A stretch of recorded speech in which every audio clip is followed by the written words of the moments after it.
اب ہم بات کریں گے پہلی عورت عذاب کا سبب بے پردگی۔ اس کا پہلی عورت کو جو عذاب ہوا تو بے پردگی کی وجہ سے ہوا۔ تو اس کے بعد حضرت فاطمہ رضی اللہ عنہ نے عرض کیا کہ یا رسول اللہ، ان عورتوں پہ عذاب کیوں ہو رہا تھا؟ کون سے اعمال کی وجہ سے ہو رہا تھا؟ رسول صلی اللہ علیہ وسلم نے پیارا سا جواب دیا، حالانکہ ان کو دردناک عذاب مبتلا میں نے اس لیے دیکھا کہ اس کے عذاب میں رسول صلی اللہ علیہ وسلم نے فرمایا کہ عورت کو میں نے سر کے بل ذریعے لٹکے ہوئے دوزخ میں عذاب میں دیکھا اور اس کا دماغ ہانڈی کی طرح پک رہا تھا۔ اس کو یہ عذاب گھر سے باہر ننگے سر نکلنے کی وجہ سے ہو رہا تھا۔ عورت کو نامحرم مردوں سے اپنے سر کے بال نہیں چھپایا کرتی تھی۔ وہ ستر اور پردہ ستر کا چھپانا نماز میں بھی جائز ہے، اور پردے سے رہنا، نامحرم اور رشتہ داروں سے رہنا گھر کے اندر اور گھر کے باہر بھی جائز ہے۔ اگر ہم اپنا آس پاس کا جائزہ لیں تو ہمیں یہ گناہ ہوتا ہوا عام نظر آ رہا ہے۔ حالانکہ عورتوں کے لیے یہ حکم ہے، سر کے بال کے گناہ ایک حصہ اور سر کے عورتوں کا پورا جسم، پاؤں اور ہتھیلیوں کے سوا، اور دونوں ہتھیلی اور دونوں پنجے کے سوا کچھ اور دکھائی نہ دے۔ یہ باقی حصہ پورا ستر میں آ گیا، جس کو نماز میں چھپانا جائز ہے۔ اور کیونکہ اگر ہم نماز میں ایک چوتھائی بال سر کا بال کھل جائے اور اتنی دیر کھلے رہیں جتنی دیر میں 3 بار سبحان اللہ پڑھ لیا جائے تو نماز نہیں ہوگی۔ یہ اگر کسی عورت نے سر پر باریک دوپٹہ اوڑھ لیا اور جس میں سر کے بال جھلک رہے ہیں تو دوپٹے میں نماز نہیں ہوگی، کیونکہ ستر چھپانے کی شرط پوری نہیں ہوئی۔ کچھ عورت باقی دوپٹے میں نماز پڑھ لیتی ہیں یا اس دوپٹے کو دوہرا کر لیتی ہیں، حالانکہ دوہرا ہونے کے بعد بھی بال دکھائی دے رہے ہیں۔ دوپٹہ اتنا چھوٹا ہے تو اس میں بھی نماز نہیں ہوگی۔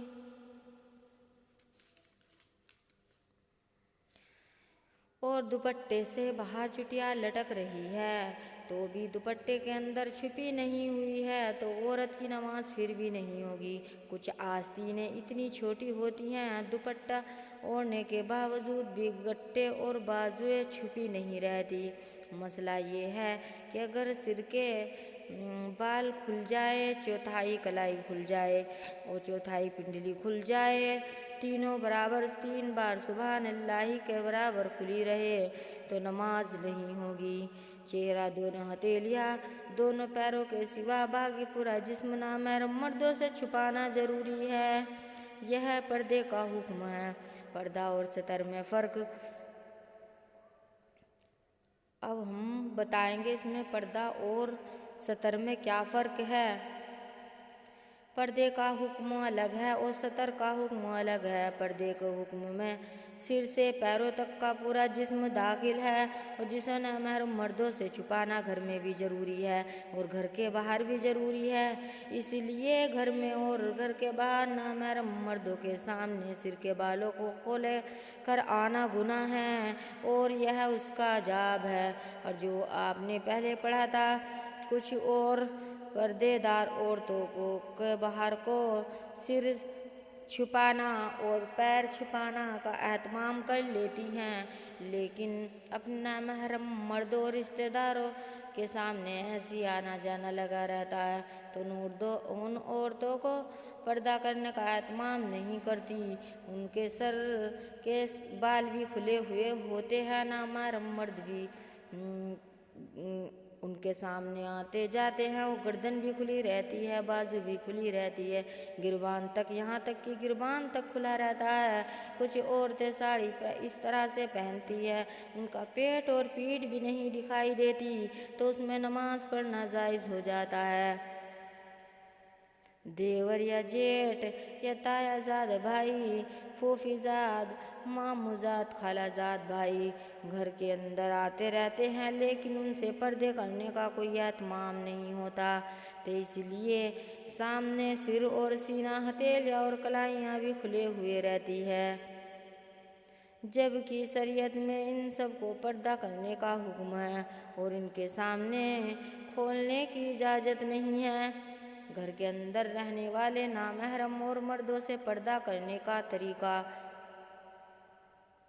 ہاں، اس میں گنجائش ہے کہ جو نامحرم مرد گھر کے اندر رہتے ہیں، جن سے ہر وقت مکمل پردہ کرنا مشکل ہے، جیسے دیور جیٹھ گھر کے اندر آتے جاتے رہتے ہیں، ہر وقت ان کو گھر کے اندر کا آنا جانا لگا رہتا ہے، تو اور وہ اکثر گھر پر کام بھی کرتے ہیں، ان کے بارے میں یہ حکم ہے کہ ان کے سامنے بھائیوں کو چاہیے کہ وہ ایک بڑا موٹا دوپٹہ اس طرح سے اوڑھے جس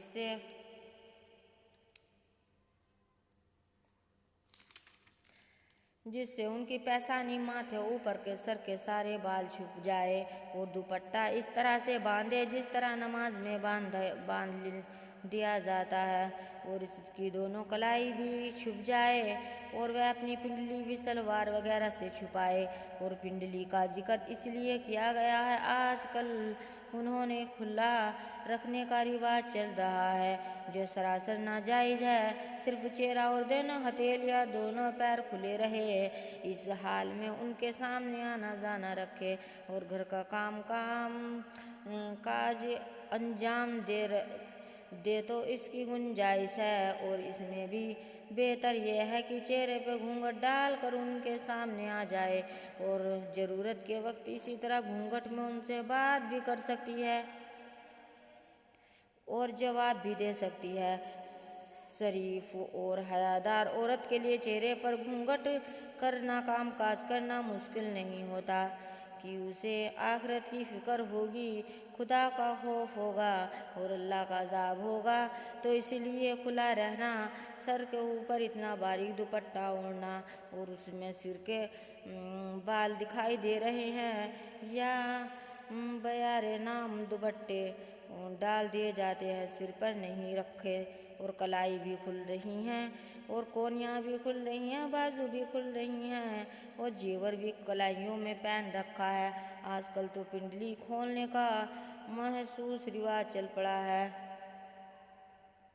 لہٰذا گھر کے نامحرم مرد اس کے سامنے بھی اعزاز کھولنے پڑنا جائز نہیں ہے۔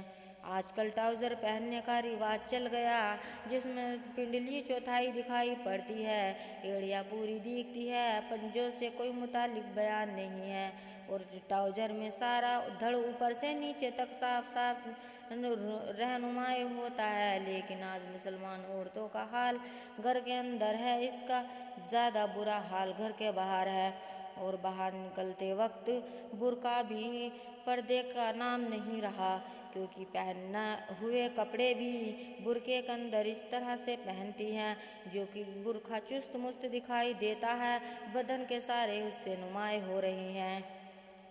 اس لیے عورتوں کو باغیرت سے سن لے کہ نامحرم مردوں کے سامنے ننگے سر نہ آئے، اور رسول صلی اللہ علیہ وسلم نے منع فرمایا کہ میں نے اپنی آنکھوں سے ان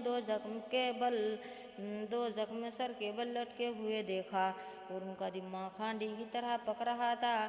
یہ ہے بے پردگی کی وضاحت، کیونکہ ہم آج کل پردہ نہیں کرتے، اور ہم سبھی کے سامنے آتے ہیں اور سبھی کے سامنے جاتے ہیں، کہ گھر کے اندر آنا جانا لگا رہتا ہے، اور اس سے پردے کا اہتمام نہیں ہوتا، یہ بھی ہمارا ایک کبیرہ گناہ ہو جاتا ہے۔ کبیرہ کیا، ہم تو یہ گناہ روز کرنے میں تلے ہیں۔ اکثر یہ مردوں کی کمزوری ہے، مرد اپنی بیویوں سے پردہ نہیں کراتے اور ان کی منہ دکھائی کراتے ہیں، یہ نہیں پتا کہ اس سے بھی ایک اللہ کا فتنہ جاری ہو سکتا ہے۔ آج ہمارے معاشرے میں آپ سبھی بہنوں نے دیکھا ہوگا اور سبھی بھائیوں نے دیکھا ہوگا، بہنوں کو ہمارے بھائی حضرات بھی نہیں روکتے تاکہ ان کے پردہ ایک مکمل رہ جائے۔ بھائی بھی ہمارے آج کل منع نہیں کرتے کہ پردے کا رہنا کا حکم ہے، عورت کو پردے میں ہی رکھا جائے، اسی لیے تو فتنہ پیدا ہونے کا اندیشہ رہتا ہے۔ مردوں کو عورتوں سے دور، عورتوں کو مردوں سے دور رہنا ہی چاہیے، اسی میں ہی بھلائی ہے، ورنہ تو اللہ کے یہاں بھی عذاب ہوگا اور دنیا میں بھی بوال ہوگا۔